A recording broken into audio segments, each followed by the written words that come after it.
तो आज हम लोग बात करेंगे यूकैरियोटिक ट्रांसपोज़ॉन्स की। तो वैसे पहले जो डिवीज़न हमने बताया था उसमें ट्रांसपोज़ॉन्स और रेट्रो ट्रांसपोज़ॉन्स की बात की थी।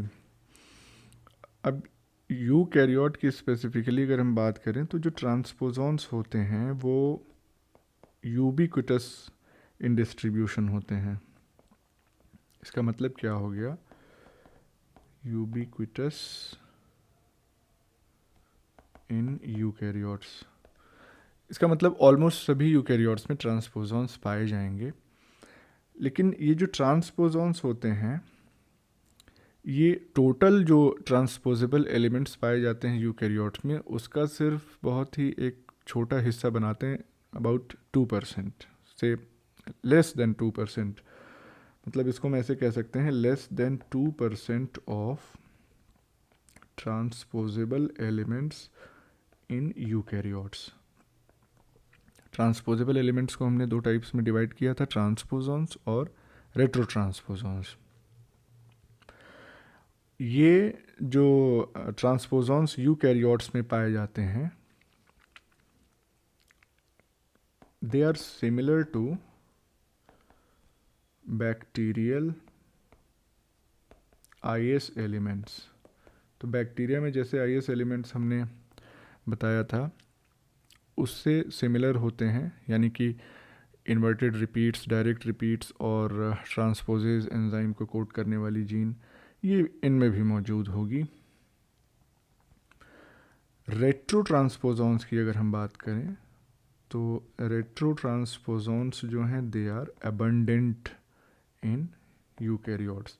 तो अबंडेंट का मतलब ये हो गया कि more than 98% of transposable elements present in the eukaryotes.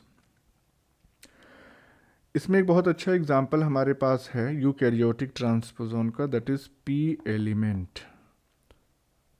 अब ये जो पी एलिमेंट होता है ये कहाँ पाया जाता है?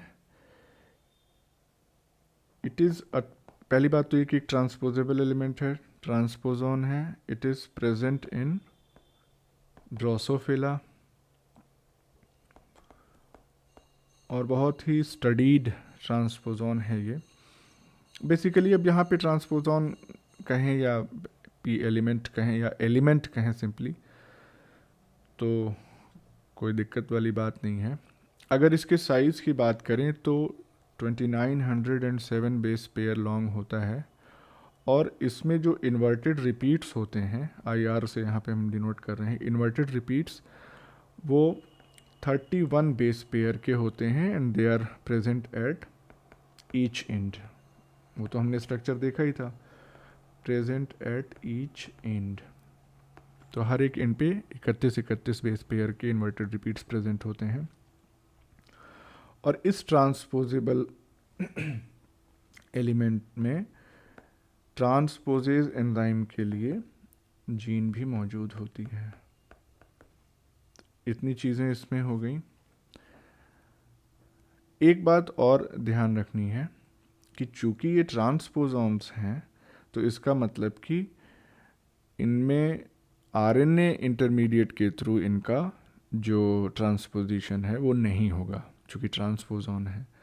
तो इस बात को यहाँ पे हम मेंशन कर सकते हैं कि do not utilize an RNA intermediate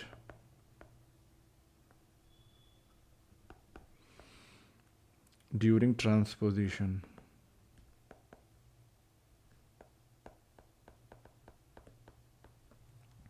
और इनका जो इंसर्शन होता है जीनोम में वो बहुत अलग अलग लोकेशंस पे हो सकता है। अब इनसे रिलेटेड एक फिनोमेना, बहुत इम्पॉर्टेंट फिनोमेना है जिसको हम कहते हैं हाइब्रिड डिसजेनेसिस। ये समझने की ज़रूरत है हमें। This phenomena is related to P element, बल्कि इस बात को हम यहाँ पे मेंशन भी कर सकते हैं, रिलेटेड टू पी एलिमेंट। अब ये हाइब्रिड डिसजेनेसिस बेसिकली होता क्या है, इसको समझने की कोशिश करते हैं। तो होता ये है कि जैसे मान लीजिए ड्रोसोफिला है, ड्रोसोफिला में बहुत सारे स्ट्रेन्स होते हैं, इन मक्खियों के बहुत सारे स्ट्रेन्स होते हैं। उसमें से कुछ स्ट्रेन्स यानी कि से सर्टेन स्ट्रेन्स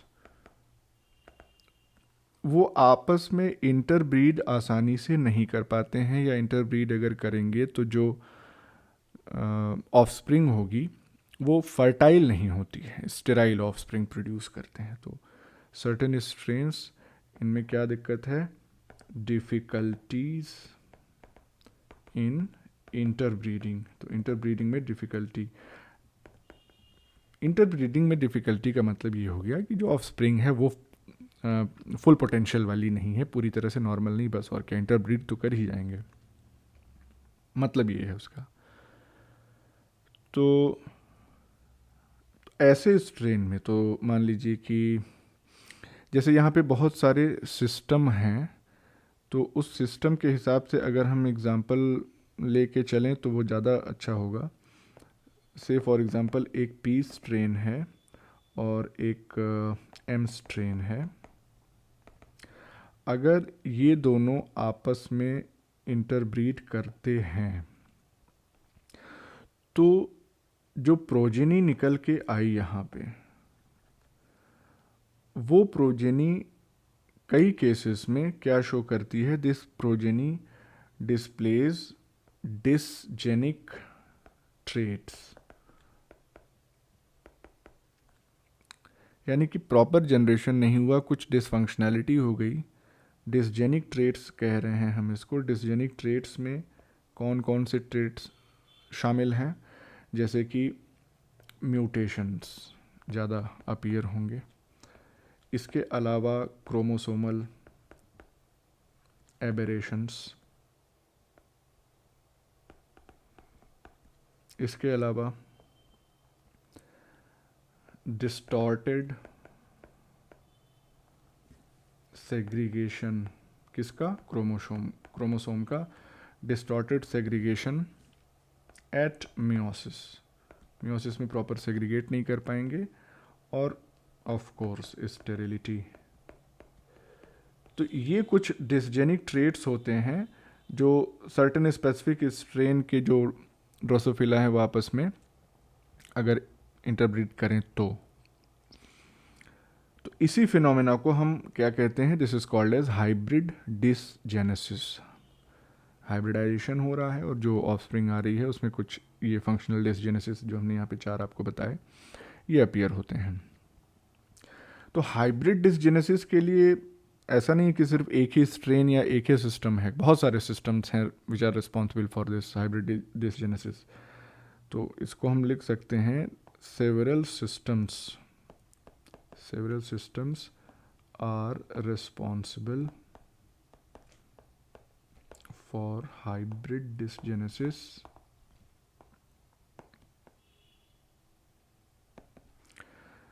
उनमें से एक जो बहुत ज़्यादा स्टडीड सिस्टम है उसी को हमने ऊपर पी स्ट्रेन एम स्ट्रेन जो कहा उसको पीएम सिस्टम कहते हैं। तो यहाँ पे एग्जांपल के तौर पे हम उसी की बात करेंगे। For example PM system. अब ये जो पीएम सिस्टम है इसमें क्या होता है कि जो फ्लाइज होती हैं उनको 2 टाइप्स में डिवाइड कर दिया जाता है। तो पीएम सिस्टम में होगा क्या कि flies are divided into 2 types. तो वो 2 टाइप्स कौन कौन से हैं, ऊपर हमने दिखाया ही आपको। एक को हम पी टाइप कहते हैं और दूसरे को एम टाइप। पी टाइप का मतलब क्या हो गया, पैटर्नल कंट्रीब्यूटिंग। तो पैटर्नल कंट्रीब्यूटिंग और दूसरा M for maternal contributing. 2 type के फ्लाइज हो गए इस सिस्टम में। इसके अलावा अब ध्यान देने वाली बात यह है कि अगर पी टाइप में, पी टाइप का हमने मेल ले लिया तो मेल पी और इसका क्रॉस हमने कराया फीमेल एम से। तो पी मेल या एंड एम फीमेल, इनके बीच अगर हम क्रॉस कराएंगे तो this cross will result in dysgenesis.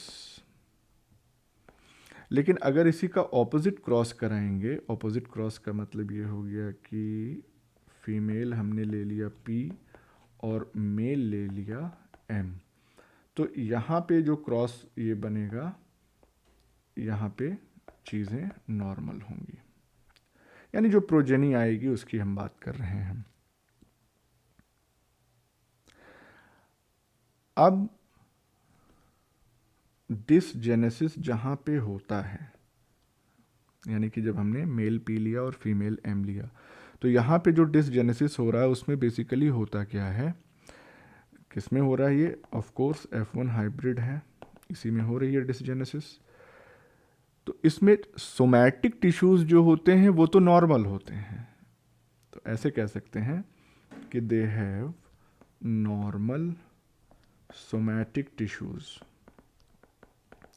लेकिन जो डिफेक्ट अराइज होते हैं वो मेनली कहाँ पे अराइज होते हैं, गोनैड्स में, यानी कि गोनैड्स, ऐसे लिख दें यहाँ पे, but gonads do not develop. तो जब गोनैड्स नहीं डेवलप होंगे तो of course this fly will be sterile. अब ये फिनोमेना हुआ क्यों, इसकी मैकेनिज्म जरा हम समझ लेते हैं। उससे पहले एक क्लियर स्टेटमेंट हम ये जान सकते हैं, लिख सकते हैं कि ये जो भी प्रॉब्लम हो रही है it is all because of P elements. तो पी एलिमेंट्स ही हैं which are causative agents for hybrid dysgenesis. और पी एलिमेंट्स क्या हैं, हमने आपको अभी बताया था, they are transposons present in Drosophila.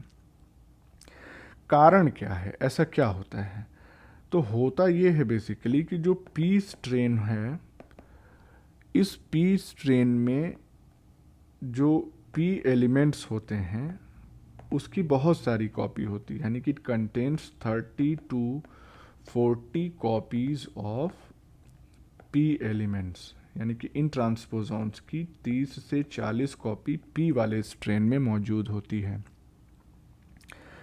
जबकि ये जो पी एलिमेंट्स होते हैं ये एम स्ट्रेन में एब्सेंट होते हैं, एब्सेंट इन एम स्ट्रेन। तो एम स्ट्रेन में पी एलिमेंट या ट्रांसपोजॉन्स है ही नहीं, तो एम स्ट्रेन में कोई डिफेक्ट आने की संभावना भी नहीं। लेकिन पी स्ट्रेन में 30 से 40 कॉपी पी एलिमेंट्स की मौजूद होती है।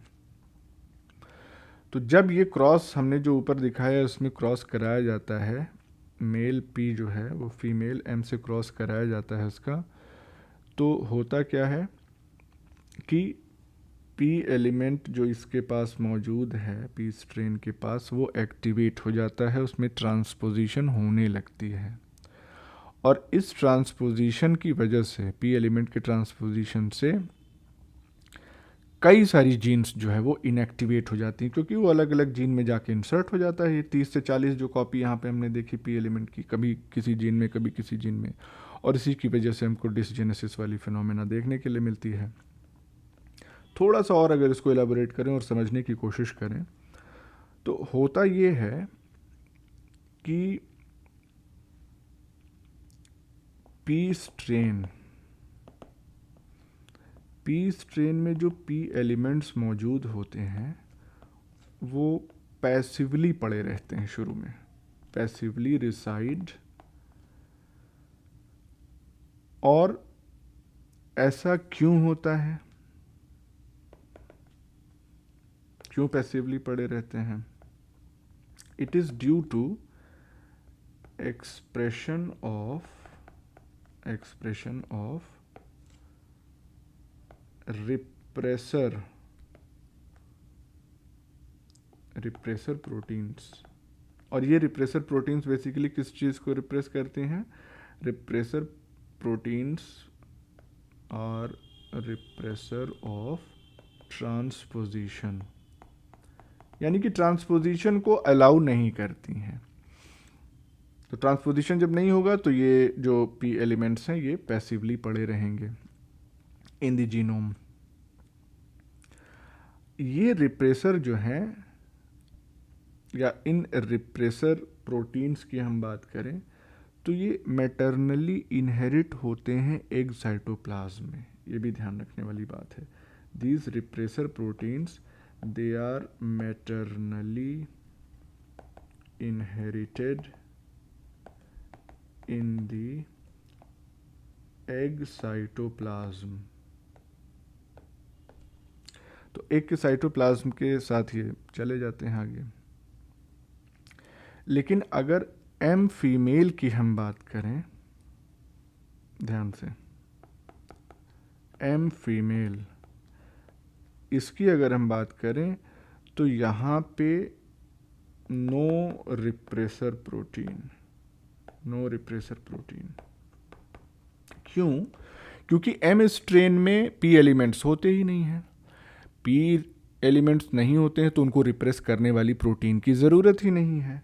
तो इसीलिए एम फीमेल में रिप्रेसर प्रोटीन नहीं मौजूद होती है। इतनी बात समझ में आ गई। अब क्या हमको ध्यान देना है, फिर से उस क्रॉस की हम बात करें। पी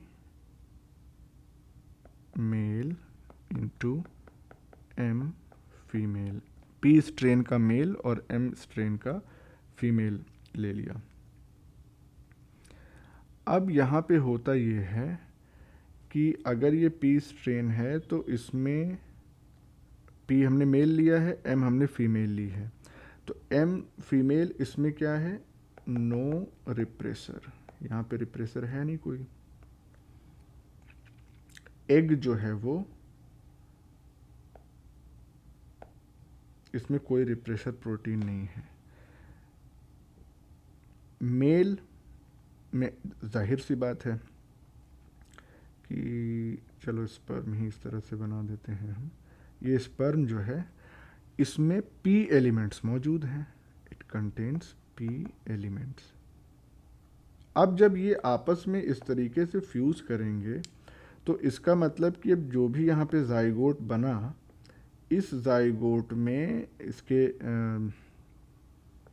जीन में, जीनोम में पी एलिमेंट तो मौजूद हैं, लेकिन इस पी एलिमेंट को रिप्रेस करने के लिए यहाँ साइटोप्लाज्म में कोई रिप्रेसर नहीं मौजूद है। तो इससे होगा क्या, इससे होगा ये कि ये पी एलिमेंट्स जो है दे विल बी एक्टिवेटेड। अब सवाल ये उठता है कि आखिर गोनैड्स में ही क्यों डिसजेनेसिस के सिम्टम्स नज़र आते हैं। तो वो इसलिए होता है क्योंकि यहाँ पे टिश्यू स्पेसिफिक ऑल्टरनेटिव स्प्लाइसिंग होती है mRNA की, tissue specific alternative splicing of mRNA, जिसकी वजह से जो जर्म लाइन टिश्यूज होते हैं, मतलब इस फिनोमेना की वजह से जर्म लाइन के जो टिश्यूज होते हैं वो क्या करते हैं, दे जेनरेट कोडिंग सीक्वेंसेस फॉर ट्रांसपोजेज। तो बात समझ में आ रही है? जर्म लाइन टिश्यूज में अल्टरनेटिव स्प्लाइसिंग हो गई तो जिसकी वजह से कोडिंग सीक्वेंस ट्रांसपोजेज एंजाइम्स के लिए तैयार हो गए। तो इसका मतलब कि ट्रांसपोजेज एंजाइम भी अवेलेबल हो जाएगा। और इस तरीके से जब ट्रांसपोजेज अवेलेबल हो जाएगा तो ट्रांसपोजिशन होना शुरू हो जाएगा। तो इसलिए ये जो हाइब्रिड डिसजेनेसिस है वो स्पेसिफिक स्ट्रेन के मेल और फीमेल में जब क्रॉस होगा तभी ये पॉसिबल है। ऑल्टरनेटिव यानी कि दूसरे वाइसी वर्सा इसके साथ हम नहीं कह सकते हैं। अब यहाँ इस क्रॉस से आप ऊपर वाले क्रॉस से एक बार फिर से गेस कर सकते हैं कि यहाँ पे क्या है, फीमेल पी है और पी के पास पी स्ट्रेन के पास पी एलिमेंट्स होंगे ही, तो यहाँ पे फीमेल पी जो है तो एग होगा, जाहिर सी बात है। तो इस पी के पास खूब ढेर सारे इसके साइटोप्लाज्म में क्या मौजूद होंगी, रिप्रेसर प्रोटीन्स मौजूद होंगी। तो इसके साइटोप्लाज्म में रिप्रेसर प्रोटीन क्यों मौजूद होंगी, क्योंकि इसके पास ऑलरेडी पी एलिमेंट है, उस पी एलिमेंट को ट्रांसपोज नहीं करने देना है, तो रिप्रेसर प्रोटीन्स होंगी। और ये जो मेल एम है, सबसे खुशी की बात तो ये है कि मेल एम में तो ट्रांसपोज पी एलिमेंट होते ही नहीं है। एम स्ट्रेन में हमने कहाँ लिखा था, हाँ, पी एलिमेंट जो है वो एम स्ट्रेन में होते ही नहीं है। तो यहाँ तो स्ट्रेन का झंझट ही ख़त्म है, और यहाँ पे ऑलरेडी रिप्रेसर प्रोटीन्स हैं ही हैं जो अपने खुद के पी एलिमेंट्स को ट्रांसपोज नहीं करने देंगी, इसीलिए ये जो प्रोजेनी होगी वो नॉर्मल होगी। So this was the phenomena of hybrid dysgenesis. क्या था हाइब्रिड डिसजेनेसिस? कि कुछ स्पेसिफिक स्ट्रेन ड्रोसोफिला के जब इंटरब्रीड कराए जाते हैं तो उनके ऑफस्प्रिंग्स में डिसजेनिक ट्रेट्स जो है वो अपीयर होते हैं। मतलब एक सीरीज ऑफ डिफेक्ट्स जैसे म्यूटेशन, क्रोमोसोमल एबरेशन, मियोसिस पे प्रॉपर सेग्रीगेशन ना हो पाना क्रोमोसोम का, और फाइनली स्टेरिलिटी, ये सारी चीज़ें जो हैं they are together known as hybrid dysgenesis. इसके बाद जो नेक्स्ट टॉपिक है, नेक्स्ट टाइप का ट्रांसपोजॉन है कंट्रोलिंग एलिमेंट्स, जिसके बारे में बारबरा मैकक्लिंटॉक ने डिस्कवरी की थी, वो हम लोग नेक्स्ट लेक्चर में पढ़ेंगे।